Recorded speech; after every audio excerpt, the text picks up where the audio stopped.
नमस्कार दोस्तों, मेरा नाम है प्रद्युम्न और मैं आज इधर आ गया हूँ जगदीशपुर। यानी कि ये भोपाल से लगभग 24 से 25 किलोमीटर की दूरी पर स्थित है। पहले इसका नाम इस्लाम नगर हुआ करता था, लेकिन फिर वर्तमान में इसका नाम जगदीशपुर कर दिया गया है। तो आज मैं आपको इस महल की जानकारी दूंगा और इस महल के बारे में जो भी कुछ तथ्य हैं आपको बताऊंगा।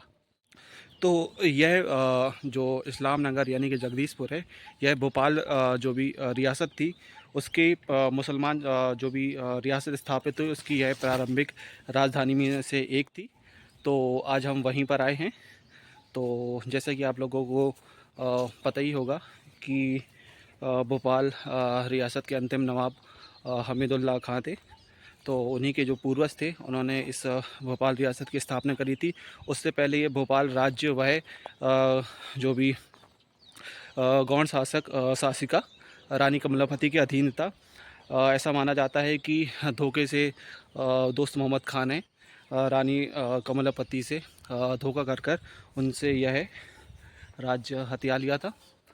तो सच्चाई जो भी हो, तो लेकिन आज हम लोग यहाँ पर आ गए हैं और आज मैं आपको इसी ऐतिहासिक महल और ऐतिहासिक जगह के महल जो भी आसपास हैं मेरे पास, मैं आपको दिखाने का प्रयास करूंगा। तो सबसे पहले इस महल में आने पर आपको 20 रुपये टिकट लेना पड़ेगा। फिर उसके बाद आप इस महल में प्रवेश कर सकते हैं। ये महल का सामने का दृश्य।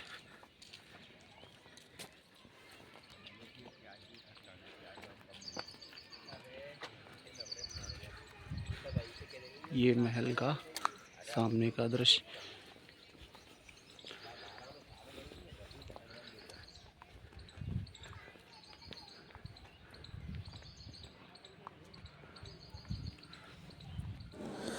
तो दोस्तों, यह है रानी का महल।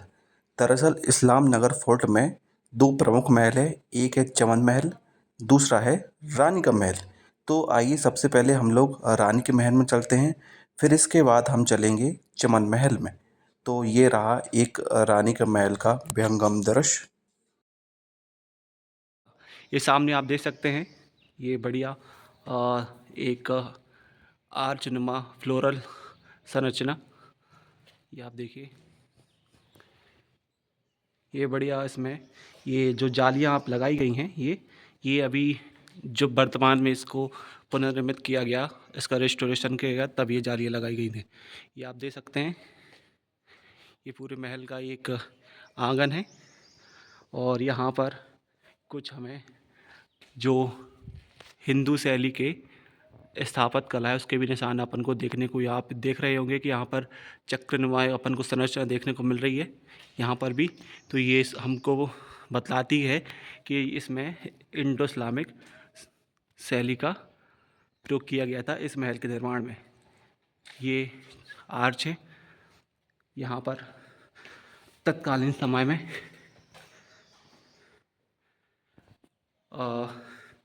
जो भी यहाँ के मुख्य निवासी यानी कि राजा जो भी रहा होगा शासक, वो यहाँ पर बैठते रहे होंगे और सामने जो भी गतिविधियाँ होती रही होंगी उसका आनंद लेते रहे होंगे। ये आप देखिए, ये पूरा महल का विहंगम दृश्य।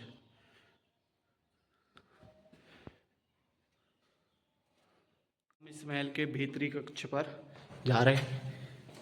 एक भीतरी कक्ष है ये इस महल का। इसमें ये देखिए छोटे छोटे ये सामान टांगने के लिए या शस्त्र टांगने के लिए छोटे छोटे ये लकड़ी के काठे लगाए गए हैं और ये आले जिनमें सम्मुखता दीपक रखा जाता रहा होगा। ये देखिए, फिर इसी के साथ अब हम लोग इस महल के दूसरे कक्ष पर चलते हैं। यहाँ पर भी यही छोटे छोटे आले और ये लकड़ी के, शायद इनमें भाला आला टांगने के लिए कुछ प्रबंध किए गए हों। ये देखिए, ये इस महल के अब हम लोग अंदरूनी भाग पर आ गए हैं। ये देखने में बहुत ही सुंदर दृश्य प्रदान कर रहा है, शांत वातावरण।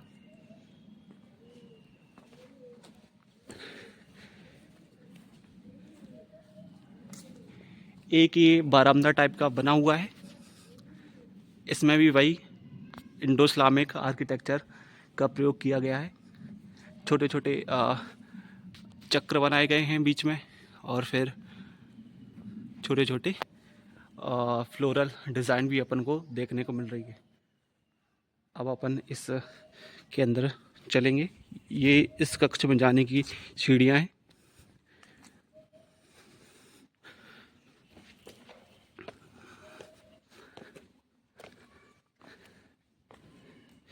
ये देखिए कितनी सुंदर नक्काशी की गई है।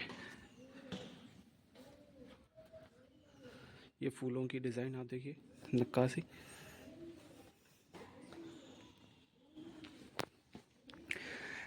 ये इस कक्ष का अंदरूनी हिस्सा है।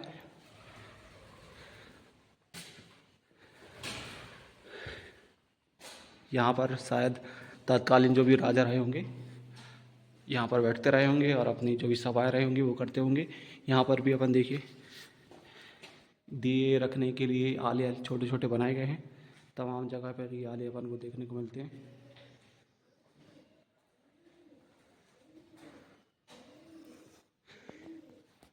अपन देखते हैं कि अभी जब भी मैं अधिकतर जगह जाता हूँ वहाँ पर कक्ष पर ताले लगाए दिए जाते हैं। तो ये भी इसके अधिकांश कक्ष तालों से बंद कर दिया गया है।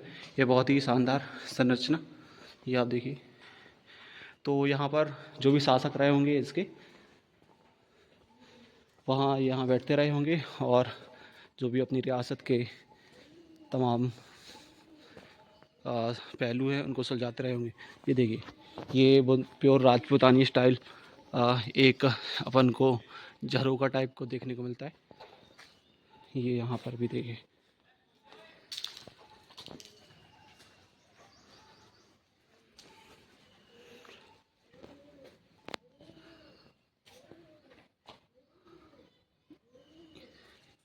यहाँ पर एक ये आम का पेड़ लगा है।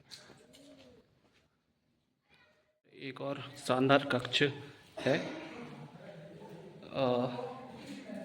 आप ये देख सकते हैं कि कितनी ही ज़बरदस्त पत्थरों की नक्काशी की गई है।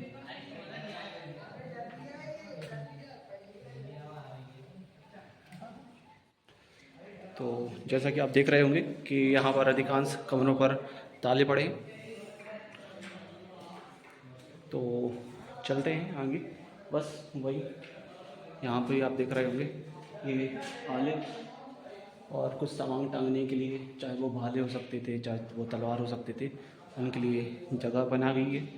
ये अधिकतर कक्ष बंद कर दिए गए हैं, इनमें काम चल रहा है अभी।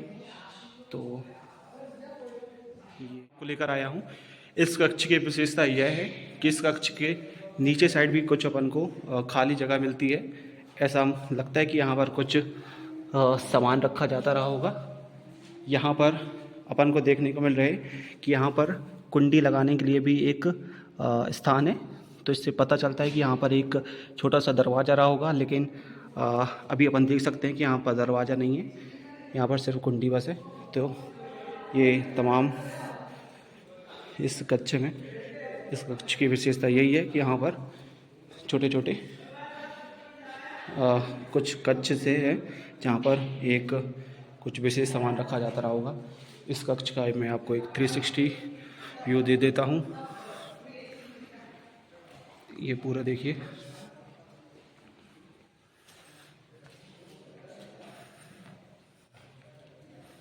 ये रहा इस कक्ष का व्यू। तो दोस्तों, चमन महल का निर्माण 1715 में दोस्त मोहम्मद खां, जो कि भोपाल राज्य का संस्थापक था, उसने जगदीशपुर पर कब्जा करके इस महल का निर्माण कराया था और इसका नाम इस्लाम नगर रख दिया। इस महल में हमें मुग़ल शैली के बहुत सारे स्थापत्य देखने को मिलता है और साथ ही जो भी गौड़ स्थानीय गौड़ शैली थी उसके बारे में भी हमें देखने को मिलता है। लेकिन अगर हम लोग अंदर जाने का प्रयास करेंगे तो यह मंदिर मतलब कि यह महल अंदर से बंद है, इसमें कार्य चल रहा है और इस कारण मुझे बहुत दुख है कि मैं आपको इस महल के अंदर का भाग नहीं दिखा पाऊँगा। तो देखते हैं, कैसे भी थोड़ा बहुत आपको मैं दिखाने का प्रयास करूंगा, कुछ वीडियो आसपास से निकाल सकता हूं तो इस शानदार महल के मैं आपको दर्शन ज़रूर कराऊंगा। आप मेरे पीछे देख सकते हैं, इस महल का ये द्वार है जो कि वर्तमान बंद कर दिया गया है, और यह एक मेहराब नुमा संरचना ऊपर से आसपास मेरे आप देख रहे होंगे, इस महल की प्राचीर है। तो यह महल पूरी तरह से बंद है। तो चलते हैं आगे, देखते हैं। तो दोस्तों, यह रहे चमन महल का बाहरी दृश्य, जो कि मैं आपको एक द्वार पर खड़े होकर दिखा रहा हूँ। ये पूरा शानदार दृश्य चमन महल का आप देख पा रहे होंगे। मैं बहुत दुर्भाग्यशाली समझता हूँ खुद को कि इस महल के अंदर नहीं जा सका, फिर भी मैं आप लोगों के लिए एक बहुत ही शानदार नज़ारा बना रहा हूँ। इस एक द्वार पर खड़े होकर। तो जैसा कि मैंने आपको बताया कि इस महल का निर्माण जो भी भोपाल राज्य का संस्थापक था दोस्त मोहम्मद खां, जो कि अफ़गान था, उसने 1715 में इस जगदीशपुर में आक्रमण कर इस पर कब्जा किया और इसका नाम इस्लाम नगर रख दिया। तो ये आप शानदार महल, ये रहा चमन महल के प्रवेश का द्वार, जो कि वर्तमान में बंद है। और ये आसपास आप देख रहे होंगे कि तमाम सुंदर बगीचा, और ये बीच में एक शानदार फुब्बारा लगाया गया है, और ये एक बतख नुमा फुब्बारा है, आप देख रहे होंगे। और चारों ओर सुंदर सुंदर बगीचे हैं।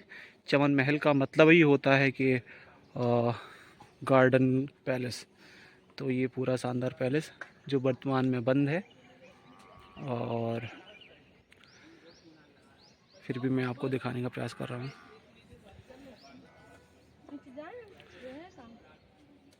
चलिए, आप देख रहे होंगे।